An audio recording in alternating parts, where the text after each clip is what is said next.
અમદાવાદના નિકોલ વિસ્તારમાં ટ્રાફિકના નિયમોનું ઉલ્લંઘન એક પરિવાર માટે માતમમાં ફેરવાઈ ગયું છે, જેમાં સાસુ અને વહુ સ્કૂટી પર સવાર થઈને નિકોલ વિસ્તારમાંથી પસાર થઈ રહ્યા હતા. આ દરમિયાન સામેથી રોંગ સાઈડમાં પૂરપાટ ઝડપે આવતા એક બાઇક ચાલકે તેમની સ્કૂટીને જોરદાર ટક્કર મારી હતી. ટક્કર વાગતા સાસુ અને વહુ બંને રોડ પર પટકાયા હતા. ત્યારે તે જ ક્ષણે પાછળથી પૂરપાટ ઝડપે આવી રહેલી કાર વૃદ્ધા પર ચડી જતા ઘટના સ્થળે જ તેમનું મોત નીપજ્યું હતું. ઘટનાને પગલે આસપાસના લોકો દોડી આવ્યા હતા. ત્યારે સમગ્ર મામલે પોલીસે ગુનો નોંધી આગળની કાર્યવાહી હાથ ધરી છે. લઘુમતી યુવક અને હિન્દુ યુવતીના લગ્ન મામલે આજે ઘી કાંટા કોર્ટ પરિસરમાં વીએચપી કાર્યકરોએ જય શ્રી રામના નારા લગાવ્યા હતા.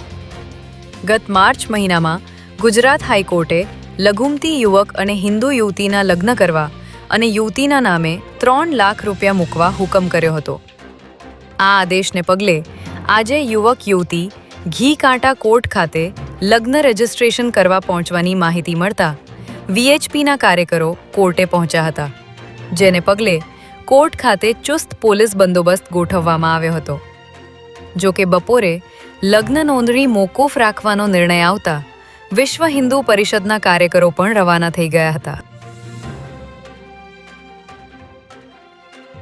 અમદાવાદના કાલુપુર વિસ્તારમાં ટ્રાફિકની ગંભીર સમસ્યાને હલ કરવા માટે અમદાવાદ મ્યુનિસિપલ કોર્પોરેશન દ્વારા આજે વહેલી સવારથી જ દબાણો દૂર કરવાની કાર્યવાહી કરવામાં આવી છે.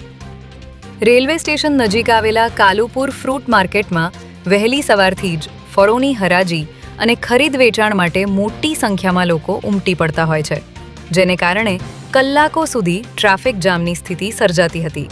ત્યારે આ સમસ્યાના કાયમી ઉકેલ માટે એએમસીની ટીમે પોલીસ બંદોબસ્ત સાથે દબાણ હટાવવાની ઝુંબેશ શરૂ કરી છે.